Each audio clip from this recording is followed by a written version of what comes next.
And the crowd is screaming, lock him up, lock him up. Something that Donald Trump and all of the rallies in 2016 and all the way into now that you heard over and over and over from the crowd. What did you think there? Because when we go, fine. Let her have her moment. Like I don't begrudge her the moment, right? And my take on last night was, like as John said, I'm clearly not the audience. My takeaway was several things, right? One, this was a very base. One, the Democrats better get their act together because it was terribly orchestrated, put together. It took too long. Joe Biden went way into the night. I know this gets consumed differently. Not most Americans aren't staying up to watch this. They're going to watch it in snips and clips. But it was really just poorly produced, and I think that was a missed opportunity in a lot of places because sweet baby James got bumped from the ticket last night, right? You had James Taylor in here practicing. I think that there wasn't a lot of outreach to the Tim Walz part of the party.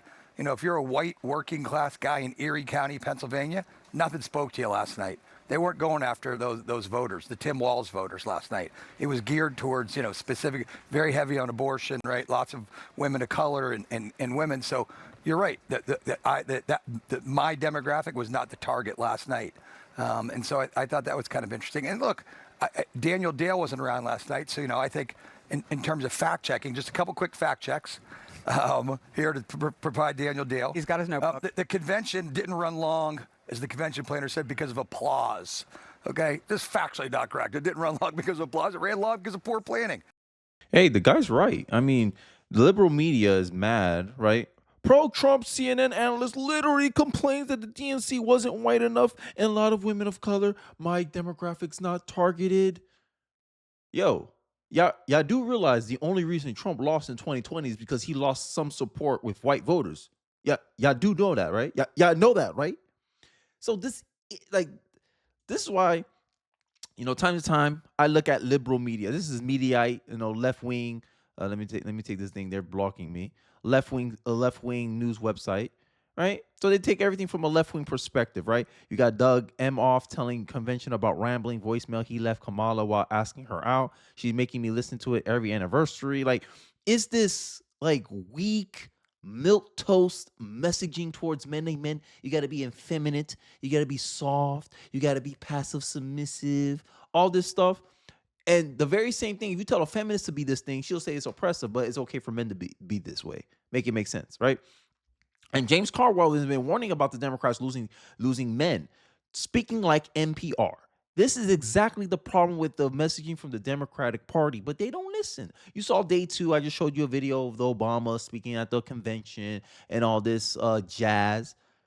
And it was just a bunch of, like, when they were doing the roll call for the delegates, no one mentioned about Kamala's accomplishments. No one's mentioned how she's going to make this country better. They just assume she's going to make this country better because of the fact that she's a woman leading this country. They cared more about making history, right? All these people, I'm the first woman chairwoman of this country, this party, this state. It was all about this self-aggrandizing, and it was nothing for the voter there, right? I couldn't even sit watching that. I was just like, yo, I'm gonna wait for the Obamas. Then it got around 11. I'm like, yo, I got to go to sleep. I got to wake up early tomorrow. I got to wake up early to make these videos and go to work. And it ran long. Like, I agree with the guy. Poor planning, right? And they don't understand, like, it seemed like there's a lack of political strategy here. And I made a reference to this, and if you're new to this channel, I have a video highlighting how Kamala Harris is the same Kamala Harris from 2020. She has no plan, no vision, it seems. It seems like they're just winging it and they're just wishing for the best. Their whole campaign is about, you need to hate Trump more than inflation. Their main plan is, you need to hate Trump more than open borders. You need to hate Trump more than all the negative aspects that you're dealing with right now with this economy. You need to hate more. You need to hate Trump more than high rates of unemployment. Like, this is the platform that Kamala Harris is running on. Trump says he's probably going to consider RFK Jr. for a spot in the administration if he quits the race and endorse him. This is very appealing to white voters, right? Because I'm giving a little personal story, but when I went out, when I go out in more rural America, right? I'm not going to say where I'm going to go visit my wife's parents. In their area around there, there's a lot of RFK people that support them, and usually they're white people, white couples, white dudes, older, like baby boomer whites. right? They fawn over the old days. They probably used to be a Democrat, and they see Kennedy as a return to that kind of Democratic Party. If RFK endorses Donald Trump, I think Donald Trump shores up more white support. Let me know if I'm on the mark, or let me know if I miss it. I'd like to hear your guys' opinion on that one. But here's further proof validating my point why Democrats, y'all can't y'all can't play into this diversity DI garbage y'all doing right now, because it's not even working on me. Like I'm supposed to be your target demographic. Paywall. Why? Why New York Times? Why? Sorry, sidetrack. I'm supposed to be your target demographic, and it's not even working on me. It only works on women. And I've mentioned this stat before. Probably if I find out, probably overlaid over my face. But white liberals have a negative bias against people of their own race. That means the messaging that the Democratic Party is currently doing only appeals to white women. White liberal women love the fact that there's a bunch of minority representation. Liberal white women love the fact that there's less white people, less males there, and they want to call men the sexist. Make it make sense. Trump had his greatest loss of support in 2020 with white voters, particularly white men. This is the vote that will decide Trump's election. This is the reason why Trump chose J.D. Vance. This is supposedly the reason why Kamala Harris chose Tim Walz. Yet when CNN and liberals and the DNC gets criticized for the lack of male voices on their stage, the lack of representation for white people, like this is the funny part about their whole DEI crap. It's because they're all talking about, oh, it's all about inclusion. Okay, but so why play identity politics with white male voters if you think that everyone has to be represented in a party? Make it make sense. It seems like the Democratic Party brags about their lack of whiteness in their party. That don't sound like inclusion. That sounds like exclusion, right? And it's racist too. You have a different standard based on the color of someone's skin. Imagine that. Like this is me. Like let's play it out. If I was a liberal, because at the end of the day, even if I was a liberal, I'll still be a rational liberal. My butt will be like, hey, everyone deserves representation, including white people. That means I'm gonna have a white man, I'm gonna have a white woman, I'm gonna play the same game with everybody. I'm not gonna treat anyone differently. But in the Democratic Party, they treat, oh yeah, it's important to have Latino people speaking Spanish half the time. Oh, that was another annoying thing about the roll call. And this is what I think is going to push off a lot of white men voters. People were speaking different language for a party that's supposedly supposed to represent America, when English is the official language of. This is one thing I hate about politics, and this is like placating. They want to speak Spanish, because I know someone's going to be in the comment section getting mad about the fact that I'm criticizing the Democratic Party for speaking Spanish, Puerto Rico, and doing all this stuff. But I'm like, y'all the same people that want to change Spanish into a language Latinx. Like, what is Latinx? No Hispanic person calls each other Latinx. I've never met a Hispanic person that call themselves a Latinx. I'm a Latinx comedian, unless they're very, very, very, very, very, very, very, very liberal. You want to dictate to a people of another country how they should speak their language, yet you want to get mad at me because I say, yo, political parties should only be speaking English because that is the official language of your country.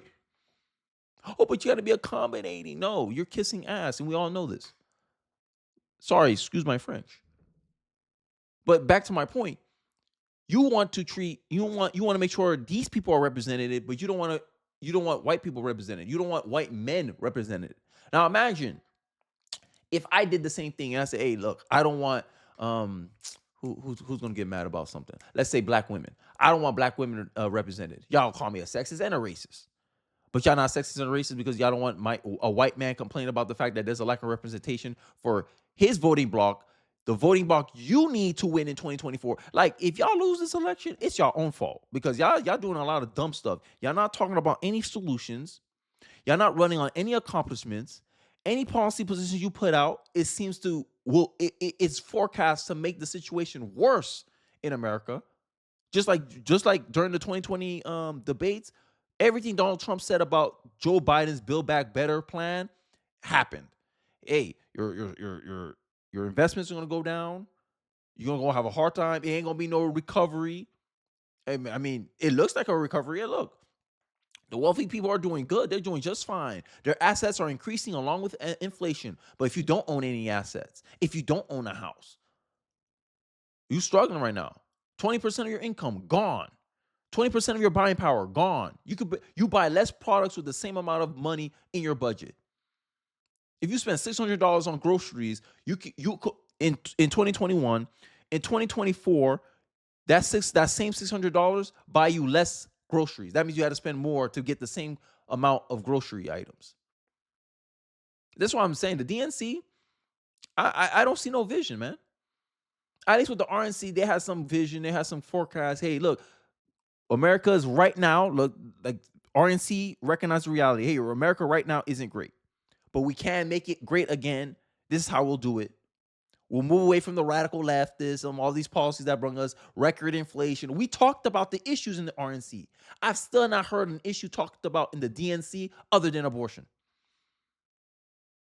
So it is, yeah. So it is catered too much to women. It's catered too much to liberal women.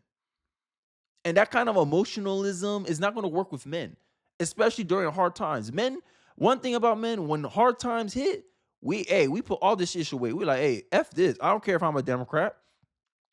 I don't care. I don't care if you call me a racist, sexist, bigot. I don't give a damn. My pocket hurt. I gotta feed my family, and y'all here playing identity politics. And then y'all get mad when we say, "Yo, Kamala Harris is a DEI president." Michelle Obama saying, "Oh, the presidency about to be a black job." Is this a serious party, guys? I don't know. I guess I have a different take because I care about solutions, man. I'm very results driven. Another reason why I became conservative. If you want to know why I became conservative, it's on my channel trailer, but I'm not going to explain it here. But one of the main reasons I end up becoming conservative is that I found out that I care more about the results of a policy more than the intentions of a policy. If you vote Democrat, you tend to think more on the intentions of a policy rather than the results of the policy. Because you could be like, at least the Democrats did something. Yeah, they did something that made everything worse. Build back better, build back inflation. That's what y'all did. Oh, they spend trillions of dollars on education. Conservatives want to cut education. My first question is, why does a conservative want to cut something and Democrats want to increase something? Then I looked at it, I was like, yo, the Democrats have the teachers union in their back pocket, so they're voting along for more funding for teachers because that's their constituency. Social justice, right? When you take money from other people, you give it to your constituents. That's what the Democratic Party is doing with the education. While the Republican Party is saying, "Yo, Kenny, even though they're putting more money into the education system has not been producing a better system, better service, a better product. It's actually a worse product the more money we invest in it." So it sent alarm bells in my head. I'm like, oh, so the teachers unions overwhelmingly support Democrats. This is just a way to give more money to Democrats, more to reward Democrat voters for voting Democrat. Oh, I see why conservatives want to cut spending for education because it's not giving the outcome or it's not giving the results that will justify the increase. America, this is the founding fathers warned us a long time ago. If you are not vigilant, the government will act like a wolf. And right now, that's the Democratic Party. They sit here pretending they're doing some good things. Oh my God, we invest so much in people's education. The Republicans want to remove the Department of Education. They don't want kids to read or write. Can kids read or write right now? No. Or at least at a lesser quality than they did in years prior. Conservatives have constantly been talking about the lack of quality of education in the public school system. And when conservatives try to bring up policies such as merit-based promotions where you reward good teachers for being good teachers, but the teachers don't like that because then it'll create a divide within their group and they can't have that. It's hard to fire a bad teacher. You know that? I mean, just do your research. You'll find out. Conservatives like, merit-based promotion, performance reviews.